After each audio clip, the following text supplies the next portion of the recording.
Video kali ini saya nak buat pemeriksaan secara keseluruhan kereta Toyota Vios 2016. Saya baru beli dalam 2 bulan lepas. Kereta ni tahun 2016 lah, Toyota Vios. Jadi hari ini saya nak buat pemeriksaan secara keseluruhan kereta selepas beberapa bulan saya guna. Apakah barang yang rosak, apakah barang yang ada perubahan dari segi cat kah, dari segi interior, dalaman, semualah. Saya akan cek dulu sebelum saya nanti akan repair dia. Toyota Vios TRD. So kalau kamu orang nak cari Vios TRD nanti, dia punya spek dia macam ni. Meter dia warna merah, and then dia punya seat ada inilah logo TRD Sportivo. Punya gear ini saya ambil auto lah hari tu.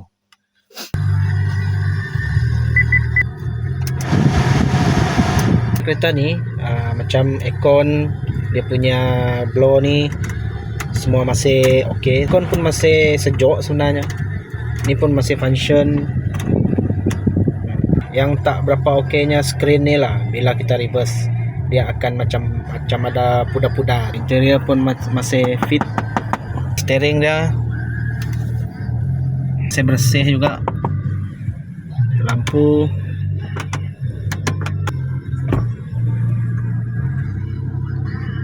untuk Vios ni dia masih juga ada reverse cam. Saya punya screen ni dia tak berapa clear sangat. Untuk pemanduan kereta Vios ni yang paling saya rasa tak best dia steering. Saya rasa mungkin lari element dia lah. Mungkin kereta ni masih lari element sebab bila dia keluar kedai hari tu saya masih tak element dia punya bahagian tayar tu. And then untuk bahagian suspension macam absorber, spring, untuk setakat ni dia masih boleh lah. Maksudnya dia tak berapa keras, tak berapa lembut juga. So masih boleh jalan jauh, comfortable lah. Dia punya dekat seleko atau bahagian corner-corner dekat highway masih okey. Dan apa yang saya perasan juga semasa kereta ni dalam 2 bulan saya pakai, yang tak berapa bestnya ialah dia punya macam mana pick up dia. Apabila kita berhenti dekat simpang, ada kereta, kita nak pecut, dia agak lambat. So bahagian ni saya tak berapa confirm apa dia punya masalah. Saya tak berapa pasti. So next time saya akan pergi bengkel untuk cek lah apa dia punya masalah kereta ni. Ini saya tengah stop dan saya nak pecut. Dia punya pickup tu lambat. So tak berapa best bahagian pickup ni.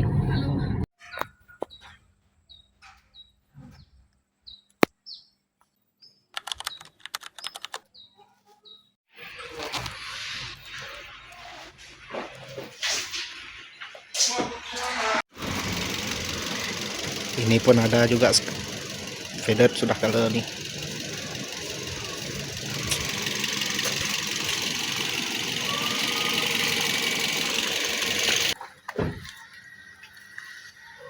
Cala pun ada juga lah sikit, tak berapa best ni.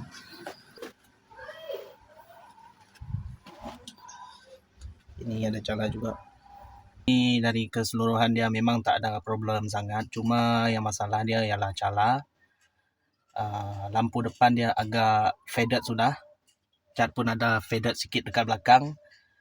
Dan dari segi seat dia, korang tengok lah, masih okey. Ini seat belakang.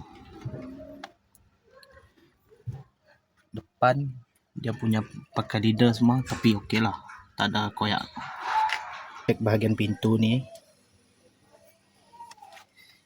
belakang semua, coba buka ni. Saya hari tu ada buka lah.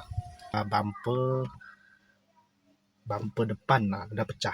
So cuma bahagian tu. Dan yang paling ketara ialah bahagian belakang, cat, dan depan dia.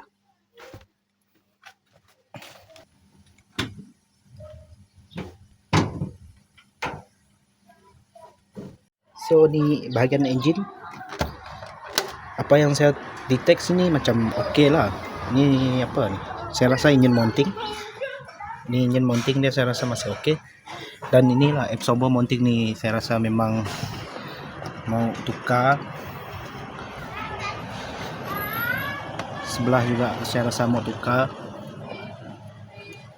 Dan bateri ini hari itu saya sudah isi air, nih air bateri nih. Dan untuk leaking saya tak ada detect apa-apa leaking bagian engine.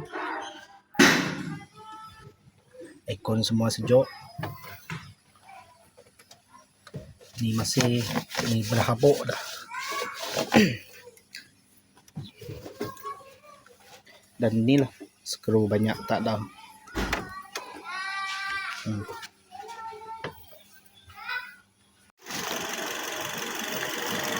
Ini bunyi engine dia lah. Dia punya batting belt nih macam ada bunyi kasar.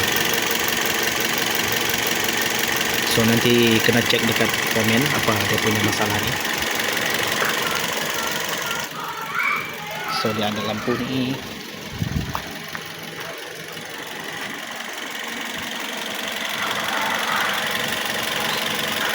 Ada berkurang lah coolant ni.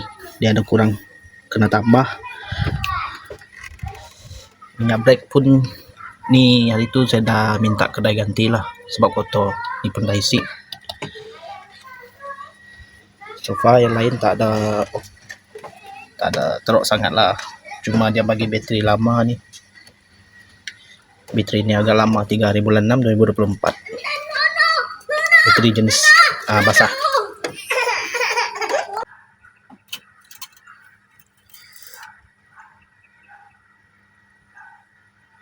Okay, minyak pergi kat servis minyak. So daripada keseluruhan yang kita dah cek, kalau cakap berbaloi beli kereta second pun tak juga cakap berbaloi. Actually kena ada juga benda kena tukar dalam kereta ni. Sebab barang lama, kereta lama, so mungkin ada kena tukar lah dalam ni. Saya suggest dulu, kalau korang nak beli kereta second, tak kisah kereta apa, jenis kereta apa, make sure check dia punya engine, color dan free accident ke tak, free banjir ke tak. Sebab kereta ni hari tu saya sudah check memang free accident, free banjir, so agak berbaloi sikit lah. Cuma barang lama. Dia punya mileage apa saya tunjuk, kereta ni mileage dia dalam 100 lebih sudah. So no wonder lah, no wonder benda yang dekat kereta ni ada yang perlu tukar. Bukan cakap dia tak berbaloi kalau kita nak beli kereta second. So hari ni video saya sampai sini saja untuk saya inspection kereta. So apa-apa nanti video mengenai kereta ni saya akan update dalam video seterusnya lah. Jangan lupa like, subscribe, share dan komen dekat video ni lah untuk secara detailnya dan apa juga masalah korang punya. Macam saya ada masalah pick up tak kuat, apa masalahnya, nanti kita kongsi sama-sama dekat video sini.